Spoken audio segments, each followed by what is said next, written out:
بشائر الإيمان منارة الإحسان وللهدى عنوان. فالله موجود قديم باقي مخالف للخلق بالإطلاق. Kita pada pertemuan sebelumnya telah menjelaskan tentang sifat wujud Allah Subhanahu wa Ta'ala. Pada pertemuan kita malam hari ini insyaallah kita akan membahas tentang sifat Allah yang kedua, sifat wajib bagi Allah yang kedua, yaitu Al-Qidam. Allah Subhanahu wa Ta'ala pasti bersifat qidam. Allah Subhanahu wa Ta'ala wajib bersifat qidam, yang bermakna azaliyah, yang bermakna tidak memiliki permulaan, bukan dengan makna taqadum al-ahd waz zaman, bukan dalam arti telah berlalu baginya masa yang lama.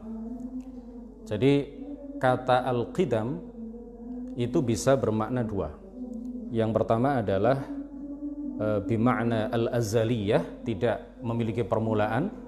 Yang kedua adalah dengan makna taqadum al-ahdi waz zaman, telah berlalu bagi sesuatu masa yang sudah lama tapi memiliki permulaan, tapi sudah berlalu baginya waktu yang lama.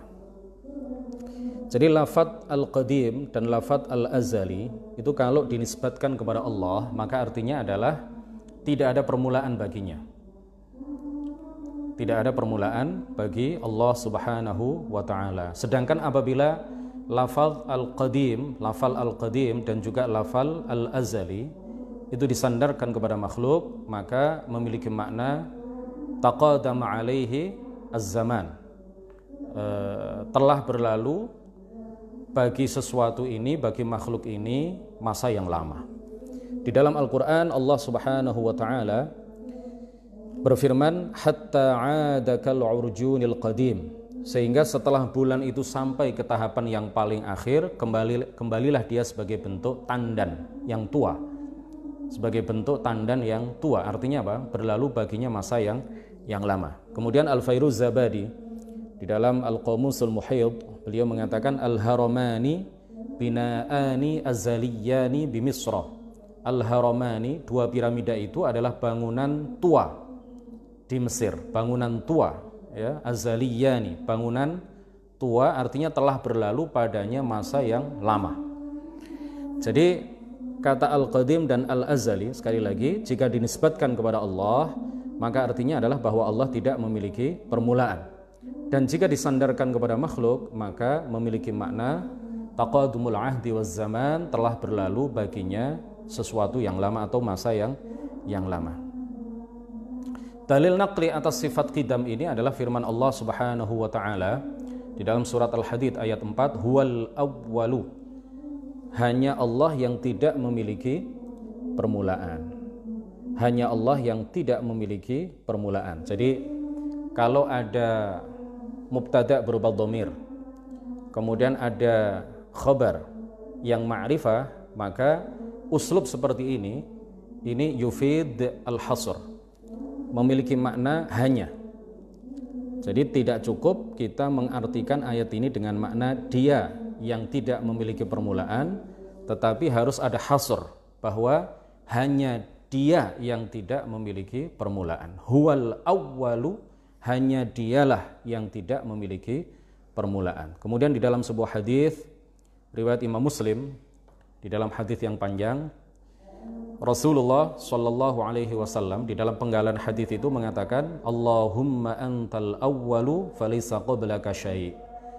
Ya Allah, engkaulah Tuhan yang tidak bermula, tidak ada sesuatu apapun yang mendahuluimu, tidak ada sesuatu apapun sebelum engkau ya Allah. Hadis sahih diriwayatkan oleh Imam Muslim. Adapun dalil akli atas sifat qidamnya ini, sifat qidam Allah ini, seandainya ia tidak bersifat qidam, niscaya ia bersifat huduts, ada setelah tiada, memiliki permulaan, keberadaannya didahului oleh ketiadaan. Dan setiap sesuatu yang memiliki permulaan, maka ia membutuhkan kepada sesuatu lain yang menjadikannya bermula. Artinya dia membutuhkan kepada sesuatu yang lain yang mewujudkannya dari tiada menjadi ada. Nah, sesuatu yang masih membutuhkan kepada yang lain berarti dia lemah. Sesuatu yang lemah tidak mungkin dia Tuhan. Sesuatu yang lemah bukanlah Tuhan. Kemudian dalil aqli yang lain, seandainya Allah Subhanahu wa taala bersifat huduts, ya, tidak bersifat qidam, niscaya akan terjadi ad-dauru awit tasalsul atau ad-dauru wat tasalsul. Maka pasti akan terjadi daur dan terjadi tasalsul, ya, atau terjadi tasalsul. Dan keduanya mustahil. Daur ini mustahil terjadi dan tasalsul juga tidak masuk akal. Dua-duanya tidak masuk akal, tidak mungkin terjadi. Daur itu artinya adalah ketergantungan wujudnya sesuatu atas sesuatu yang lain yang wujudnya bergantung kepada sesuatu yang pertama. Muter, ya. A misalkan seandainya dikatakan A wujudnya tergantung wujudnya B. Wujudnya B tergantung wujudnya C. Wujudnya C kembali ke awal tergantung wujudnya A. Jadi muter. Ini namanya apa? Daur. Jadi seandainya Allah itu memiliki permulaan, seandainya Allah tidak bersifat qidam, maka akan terjadi daur seperti ini. Seandainya dikatakan seperti yang saya katakan tadi, wujudnya A itu tergantung wujudnya B, wujudnya B tergantung wujudnya A, atau ditambah satu lagi, wujudnya A tergantung wujudnya B, wujudnya B tergantung wujudnya C, wujudnya C tergantung wujudnya A. Kenapa ini mustahil? Kenapa ini tidak masuk akal? Karena bisa jadi sesuatu yang wujudnya tergantung sesuatu yang sebelumnya dan begitu muter, ya, maka ini bisa berarti makhluk itu diciptakan oleh makhluk lain yang ia ciptakan. Jadi dalam satu waktu sesuatu itu bisa menjadi khalik sekaligus bisa menjadi makhluk. Sesuatu itu bisa menjadi sang pencipta dan bisa juga dalam satu waktu dia menjadi sesuatu yang diciptakan oleh sesuatu yang lain. Nah, ini mustahil, tidak masuk akal. Atau terjadi tasalsul. Apa itu tasalsul? Tasalsul itu artinya adalah ketergantungan wujudnya sesuatu atas sesuatu lain sebelumnya yang wujudnya bergantung kepada sesuatu sebelumnya, dan begitu seterusnya sampai tidak ada ujung pangkalnya, sampai nggak ada batas awalnya, ya.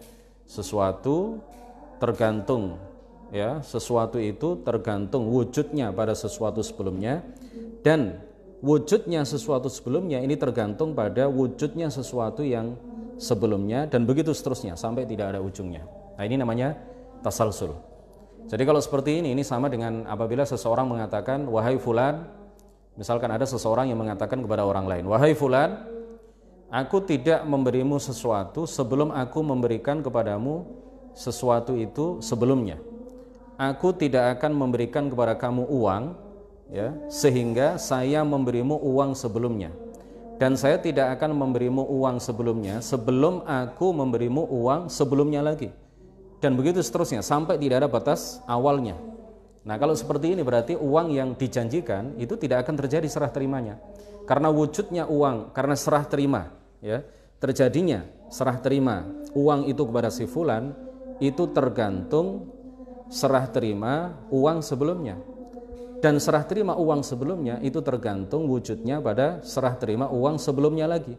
Dan begitu seterusnya. Kalau ini sampai tidak ada ujungnya, sampai tidak ada batasnya, maka uang yang dijanjikan itu tidak akan diterima oleh si fulan. Nah, ini namanya tasalsul. Nah, tasalsul seperti ini tidak masuk akal. Oleh karena itu, kemudian para ulama mengatakan, jika daur dan tasalsul seperti ini adalah sesuatu yang muhal, sesuatu yang mustahil terjadi, maka menjadi tetaplah bahwa Allah bersifat dengan sifat qidam. Nah, hadirin sekalian, para ulama membagi al-mawjudat itu menjadi thalathah. Al-mawjudatu thalathatu aqsam. Ada azali abadi wa huwa Allah wa sifatuhu, ada abadi la azali wa huwa al-jannatu wan nar, dan ada la azali wa la abadi wa huwa ma siwal jannati wan nar minal makhluqat. Jadi sesuatu yang ada itu terbagi menjadi tiga. Yang pertama adalah azali abadi, sesuatu yang tidak bermula dan tidak berakhir, yaitu Allah dan sifatnya. Yang kedua adalah abadi la azali, sesuatu yang kekal tetapi tidak azali, tetapi memiliki permulaan, yaitu al-jannatu wan nar, surga dan neraka. Begitu juga para penduduk surga dan para penduduk neraka. Yang ketiga adalah la azali wa la abadi. Sesuatu yang tidak azali dan juga tidak abadi. Sesuatu yang memiliki permulaan dan juga memiliki akhir. Sesuatu yang memiliki permulaan dan juga memiliki akhir, yaitu segala sesuatu selain surga, neraka dan beberapa makhluk Allah seperti manusia, ya jin dan lain sebagainya, memiliki permulaan dan juga memiliki akhir. Pada akhirnya akan meninggal. Fallahu mawjudun qadimun baqi mukhalifun lil khalqi bil itlaqi. Kemudian sifat wajib bagi Allah yang ketiga, yang pertama al-wujud, yang kedua al-qidam, yang ketiga adalah al-baqa. Ya. Al-baqa ini adalah sifat Allah Subhanahu wa taala yang berarti bahwa Allah tidak ada akhir baginya. Allah tidak mati, Allah tidak binasa, Allah tidak berubah dari satu keadaan ke keadaan yang lain. Allah maha kekal, Allah maha abadi. Dalil naqli atas sifat baqa ini adalah wa yabqa.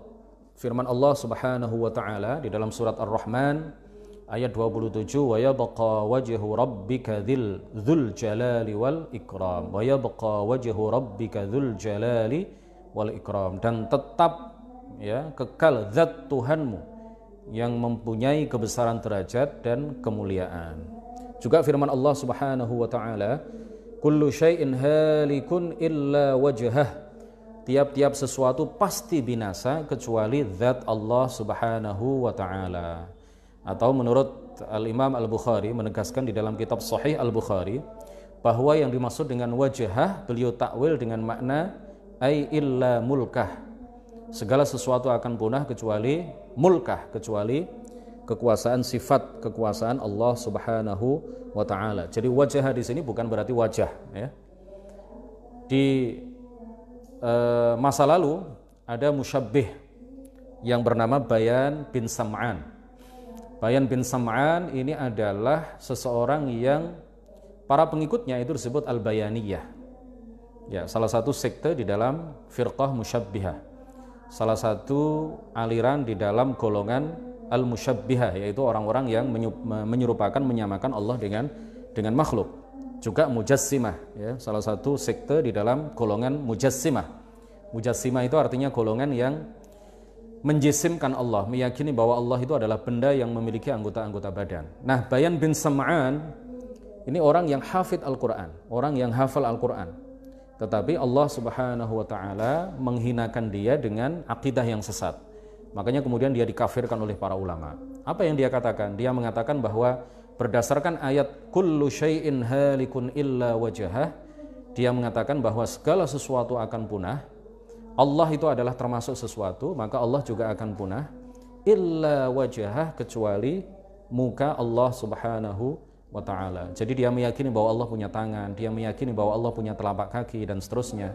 Semuanya itu akan punah karena Allah itu termasuk syai' halik ya, sesuatu, maka sesuatu, segala sesuatu, kullu syai' halik, segala sesuatu akan punah.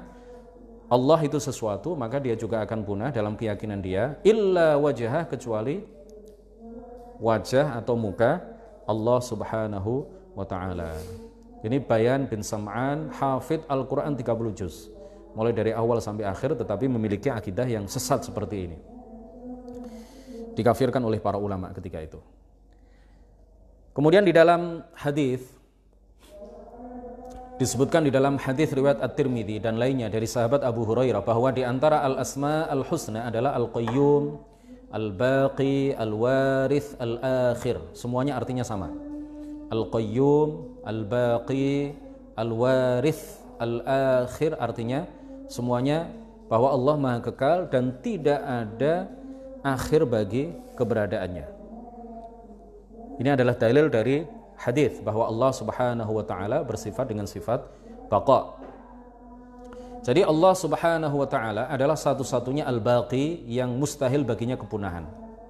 Tidak ada yang kekal ya, bidzatihi, tidak ada yang kekal tanpa dikekalkan oleh yang lain kecuali hanya Allah Subhanahu wa taala. Sebagaimana juga tidak ada yang ada dengan tanpa diwujudkan oleh yang lain kecuali hanya Allah Subhanahu wa ta'ala. Jadi keberadaan makhluk itu ada, tetapi keberadaan mereka itu diadakan oleh Allah Subhanahu wa ta'ala. Jadi tidak ada yang ada dengan tanpa diadakan oleh yang lain kecuali hanya Allah Subhanahu wa ta'ala, dan tidak ada yang kekal tanpa dikekalkan oleh yang lain kecuali hanya Allah Subhanahu wa ta'ala. Sedangkan kekekalan surga, kekekalan neraka, kekekalan penduduk surga, kekekalan penduduk neraka itu karena dikekalkan oleh Allah Subhanahu wa ta'ala, karena diciptakan kekal oleh Allah, karena dikehendaki, ditakdirkan, ditentukan menjadi kekal oleh Allah Subhanahu wa ta'ala, tidak kekal dengan sendirinya. Jadi kekekalan Allah dengan kekekalan surga dan neraka itu beda. Karena Allah Subhanahu wa ta'ala laisa kamitslihi syai'. Salah satu sifat Allah adalah mukhalafatuhu lil hawadits, dia berbeda dengan segala sesuatu. Allah berbeda dengan surga dan neraka.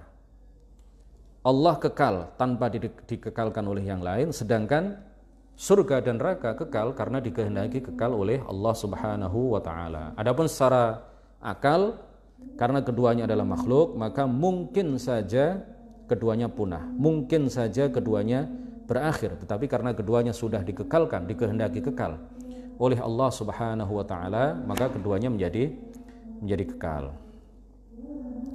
Fallahu mawjudun qadimun baqi mukhalifun lil khalqi bil itlaqi. Sifat Allah yang ke wujud, qidam, baqa, keempat ya, mukhalafatuhu lil hawadits. Allah tidak menyerupai sesuatu apapun di antara makhluk yang ia ciptakan semuanya.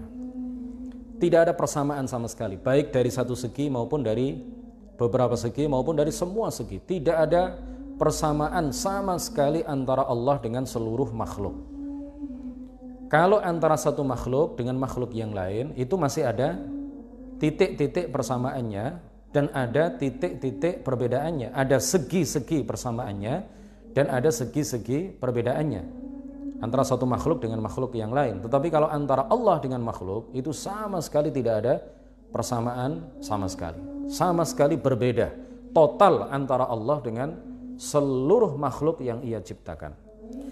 Dalil atas hal ini adalah firman Allah Subhanahu wa ta'ala di dalam surat Asy-Syura ayat 11, laisa kamitslihi syai'. Ayat ini adalah ayat yang paling jelas di dalam Al-Qur'an yang menerangkan kepada kita bahwa Allah berbeda dengan apapun, Allah berbeda dengan siapapun. Ada beberapa penguatan makna. Ada beberapa penguatan makna di dalam ayat ini. Yang pertama adalah penggunaan kata syai' yang nakirah. Ya, ada nakirah, ada kata yang nakirah yaitu syai'un berada pada kalimat dengan siyaqun nafi. Kalimat nafi. Laisa, ada kata laisa, berarti kalimat ini adalah kalimat nafi. Ada kata nakirah diletakkan atau terletak pada kalimat nafi.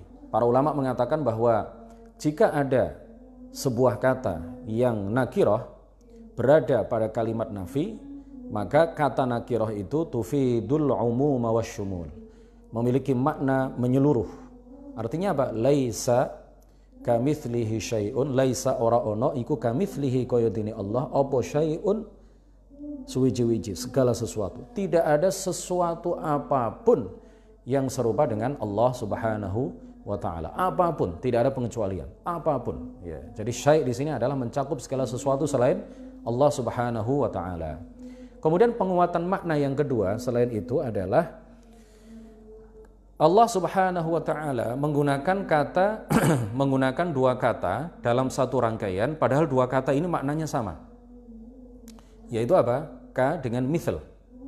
Ka itu artinya seperti, mithal artinya juga seperti. Dirangkai dalam satu rangkaian, ini fungsinya apa? Fungsinya adalah litakidil makna, untuk menguatkan makna bahwa Allah Subhanahu wa ta'ala sungguh-sungguh berbeda dengan apapun, berbeda dengan segala sesuatu apapun, dan berbeda dengan siapapun. Jadi ada dua penguatan makna. Oleh karena itu ayat ini disebut oleh para ulama sebagai asrahu ayatin fi tanzihillahi ta'ala an musyabahatil makhluqin at-tanzihal kulliyah. Allah Subhanahu wa taala melalui ayat ini ingin menjelaskan kepada kita, berkehendak menjelaskan kepada kita bahwa Dia tidak sama dengan segala sesuatu selainnya. Kemudian di dalam sebuah hadis yang diriwayatkan oleh Imam Ad-Daraqutni di dalam kitab Al-Afrad dan juga oleh Al-Baghawi di dalam tafsirnya dan oleh yang lain, oleh para ulama yang lain, Allah Subhanahu wa taala, Rasulullah sallallahu alaihi wasallam bersabda, la fikrata fir rabbih, la fikrata fir rabbih, Tuhan Allah tidak dapat dibayangkan. La fikrata fir rabbih, Allah Subhanahu wa taala tidak dapat dipikirkan, tidak dapat dibayangkan, tidak dapat dijangkau hakikatnya, tidak dapat diketahui hakikatnya, tidak dapat dikhayalkan, tidak dapat dilintaskan dalam hati. Karena Dia berbeda dengan apapun, berbeda dengan siapapun. Kemudian Al-Imam Abu Ja'far At-Tahawi yang lahir pada tahun 227 dan wafat pada tahun 321 Hijriah, berarti beliau adalah termasuk salah seorang ulama salaf.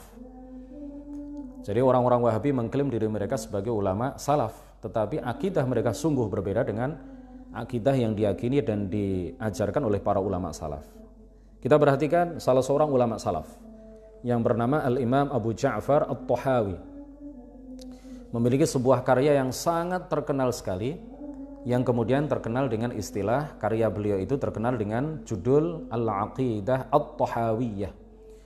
Beliau menyebutkan bahwa akidah ini isinya adalah, muatannya, kandungannya adalah akidah yang diyakini dan diajarkan oleh para ulama ahlis sunnati wal jamaah dan golongan ahlus sunnah wal jamaah secara keseluruhan, ya, diyakini oleh umat Islam secara keseluruhan. Salah satu yang beliau tulis di dalam karya beliau ini adalah perkataan beliau yang sangat terkenal, ta'ala 'anil hududi wal ghayati wal arkani wal a'dha'i wal adawati la tahwihil jihatus sittu kasairil mubtada'at. Ta'ala, Maha suci Allah Subhanahu wa taala, anil hududi, dari batas-batas. Ya, artinya adalah al-had 'inda ulama at-tauhid huwal hajm. Jadi kalau disebut al-had itu menurut para ulama tauhid artinya adalah apa? Al-hajm. Ya, kalau disebut al-mahdud itu artinya adalah malahu hajmun, sesuatu yang memiliki bentuk. Jadi kadang orang memahami kata al-mahdud itu berarti sesuatu yang kecil, ya, sesuatu yang terbatas, memiliki batas. Nah, menurut para ulama tauhid tidak seperti itu. Al-mahdud ma lahu hajmun saghiran kana au kabira. Al-mahdud sesuatu yang berbatas, sesuatu yang memiliki batas, itu artinya adalah sesuatu yang memiliki bentuk dan ukuran, baik besar maupun kecil. Ya, mulai dari makhluk yang paling kecil yang bisa dilihat oleh mata, yaitu adz-dzarrah, al-haba, ya, adz-dzarrah atau al-haba. Salah satu makna adz-dzarrah adalah al-haba, dan ada makna yang lain. Salah satu makna adz-dzarrah adalah al-haba. Ini adalah makhluk atau benda paling kecil yang bisa dilihat oleh mata. Lebih kecil dari itu kita nggak bisa melihatnya. Apa itu adz-dzarrah atau al-haba?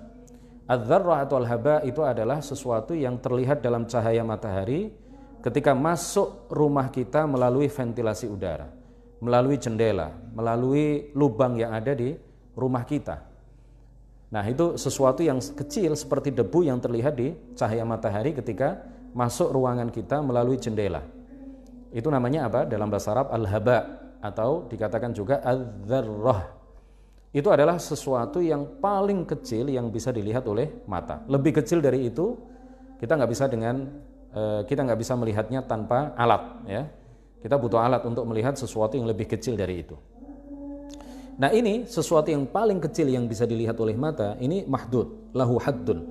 Artinya apa? Memiliki bentuk, memiliki ukuran.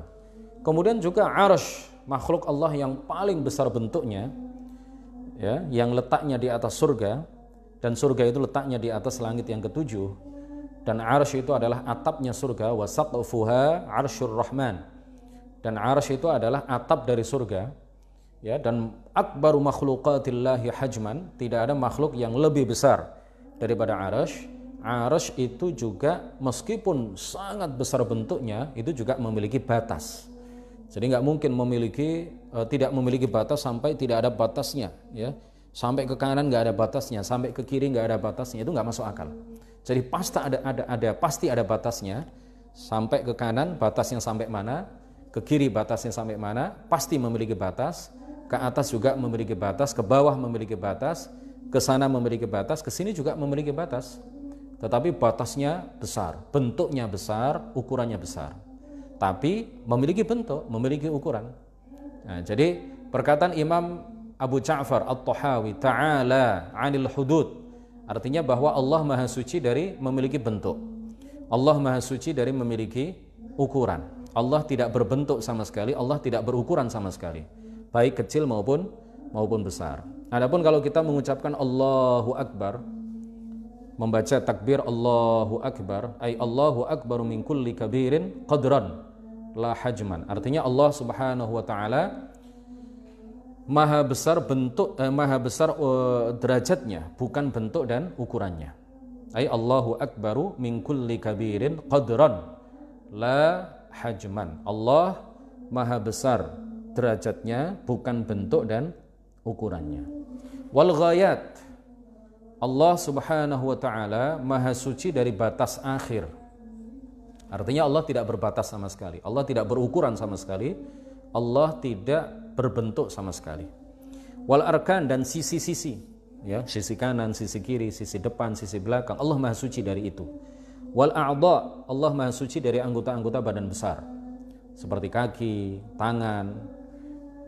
Kemudian wal adawat, dan Allah juga maha suci dari anggota-anggota badan kecil, seperti mulut, lidah, anak lidah, kata orang Jawa intil-intil, ya.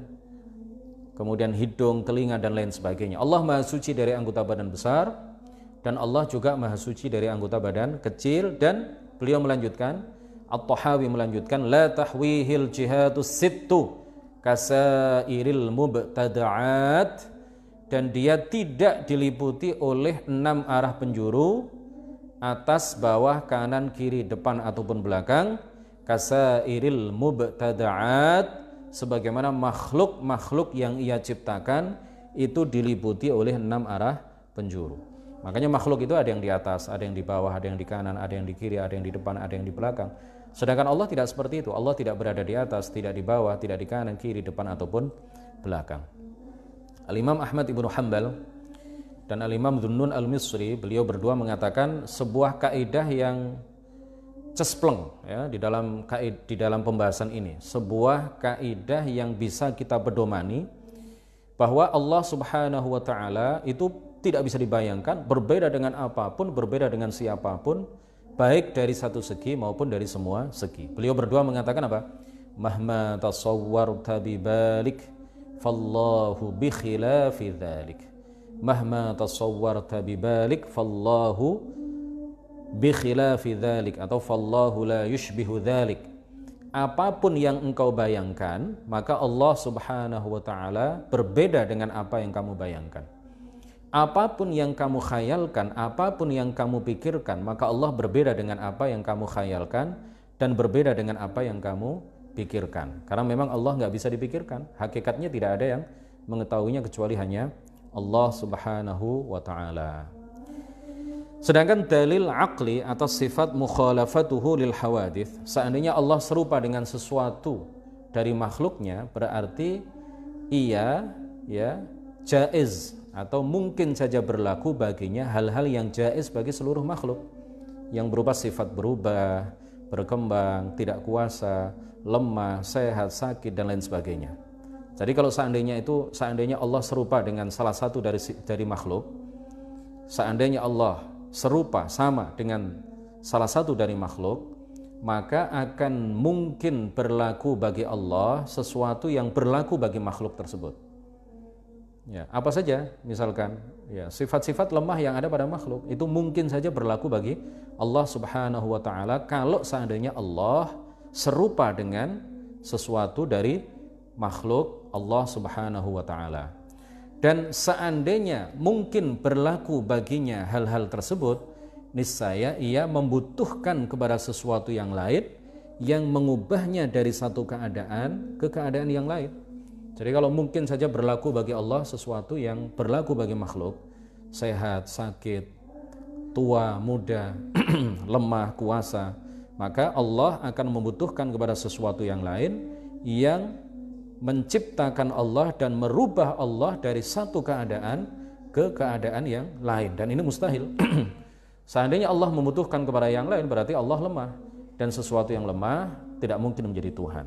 Jadi menjadi tetap dari urutan dalil aqli tadi, menjadi tetap dari situ, menjadi satu simpulan bahwa Allah pasti berbeda dengan segala sesuatu dan tidak mungkin sama dengan sesuatu pun dari makhluknya. Di dalam kitab Nurul Dhalam, di dalam kitab ini Nurul Dhalam, Syarah Manzumah Aqidatil Awam, Syekh Nawawi Al-Bantani, di halaman 7 dan 8, beliau mengatakan, wal mukhalafatu lil hawadithi huwa adamu mumathalati syai'in minal hawadithi lahu subhanahu wa ta'ala falaysa lahman wala 'azman wala tawilan wala qasiran wala mutawassitan fahuwa ta'ala dzatun laysa fiha syai'un min sifatil hawadithi. Kata beliau melanjutkan, wa kullu ma khatara bibalika min sifatil hawadithi la tusaddiq anna fillahi syai'an min dzalika wa laysa lahu makanun asla. Sifat al-mukhalafatu lil hawadith, kata beliau, yaitu tidak menyerupainya sesuatu apapun di antara seluruh makhluk terhadap Allah. Dengan demikian Allah bukanlah daging, laisa lahman, bukan tulang, wala azman, tidak berukuran tinggi, wala tawilan, tidak berukuran rendah, tidak sedang. Jadi Allah Subhanahu wa ta'ala adalah zat yang tidak berlaku baginya sesuatu apapun di antara sifat-sifat seluruh makhluk. Dan semua yang terlintas dalam benakmu, dalam pikiranmu, dalam bayanganmu, dalam khayalanmu yang berupa sifat-sifat makhluk, jangan percaya, la tusaddiq, jangan percaya bahwa terdapat pada Allah salah satu dari sifat-sifat makhluk tersebut. Kemudian beliau mengatakan, ya, lebih lanjut, walaysa lahu makanun asla, dan Allah Subhanahu wa ta'ala sama sekali tidak menempati suatu tempat. Kemudian yang penting sekali untuk kita sampaikan pada kesempatan yang mulia ini, bahwa ketika kita mengatakan bahwa Ka'bah adalah Baitullah, ketika kita mengatakan bahwa Ka'bah adalah rumah Allah atau Baitullah, musalla dan masjid adalah Baitullah, maka yang dimaksud adalah baitun musyarrafun indallah. Kata para ulama ini adalah idhafah. Jadi Baitullah, kata bait diidhafahkan, disandarkan kepada lafzul jalalah Allah. Ini adalah idhafatu tasyrifin wa milkin. Idhafatu tasyrifin wa milkin. Ini adalah penyandaran yang memiliki makna pemuliaan terhadap Ka'bah dan kepemilikan Ka'bah itu, ya, bahwa Ka'bah itu adalah milik Allah Subhanahu wa ta'ala. Artinya apa? Ketika kita mengatakan Baitullah mengenai Ka'bah atau mengenai masjid atau mengenai musalla, maka yang dimaksud adalah rumah yang dimuliakan oleh Allah Subhanahu wa ta'ala dan rumah milik Allah Subhanahu wa ta'ala, bukan rumah tempat tinggal Allah Subhanahu wa ta'ala. Karena sebagaimana yang tadi sudah saya sampaikan, idhafah di sini artinya adalah idhafatu tasyrifin wa milkin atau idhafatu milkin wa tasyrif. Rumah milik Allah, karena segala sesuatu yang ada di alam ini termasuk Ka'bah, termasuk masjid, termasuk musalla adalah milkun lillah, adalah milik Allah Subhanahu wa ta'ala. Dan Ka'bah adalah baitun musyarrafun indallah atau 'ala Allah. Ka'bah adalah rumah, bangunan yang dimuliakan oleh Allah Subhanahu wa ta'ala. Jadi bukan rumah tempat tinggal Allah, tetapi rumah milik Allah atau rumah yang dimuliakan oleh Allah atau rumah tempat beribadah kepada Allah Subhanahu wa ta'ala. Kemudian ketika kita mengangkat tangan kita ke arah atas sewaktu berdoa, hal ini tidak menunjukkan bahwa Allah di atas. Hal ini tidak menunjukkan bahwa Allah itu di langit. Para ulama diantaranya adalah Al-Ghazali di dalam Ihya Ulumuddin, Beliau menjelaskan kepada kita dan ulama-ulama yang lain, mereka menjelaskan kepada kita bahwa ketika kita mengangkat tangan kita, menghadapkan telapak tangan kita bagian dalam ke arah atas, ke arah langit, ini menunjukkan bahwa langit adalah qiblatud du'a, sebagaimana Ka'bah adalah qiblatus shalah.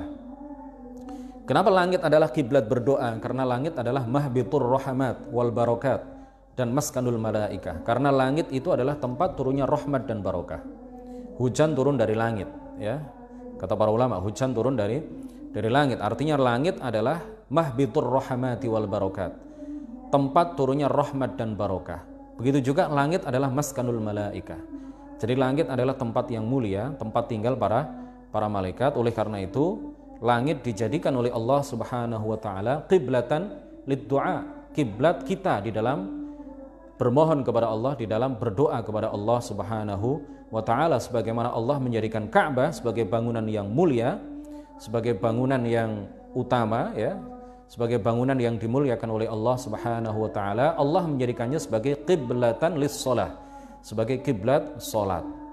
Jadi ketika kita menghadap ke arah Ka'bah sewaktu kita melakukan salat, bukan berarti Allah berada di dalam Ka'bah. Sebagaimana kita juga ketika mengangkat tangan kita ke arah atas sewaktu berdoa, maka hal ini tidak menunjukkan bahwa Allah di atas, bahwa Allah di langit. Tetapi karena langit adalah kiblat doa, sebagaimana Ka'bah adalah kiblat salat. Allah tidak di langit, Allah tidak di dalam Ka'bah, Allah tidak di atas, Allah tidak di atas arasy, Allah tidak di dalam surga. Allah ada tanpa tempat, Allahu maujudun bila makan wala jihah. Allah ada tanpa tempat, Allah ada tanpa arah. Demikian kajian kita pada malam hari yang insya Allah penuh barokah ini. Kita lanjutkan insya Allah pada hari Rabu yang akan datang, Rabu malam Kamis. Kita alhamdulillah telah menyelesaikan 6 bait nazam. Abda'u bismillahi warrahmani wabirrahimi daimil ihsani.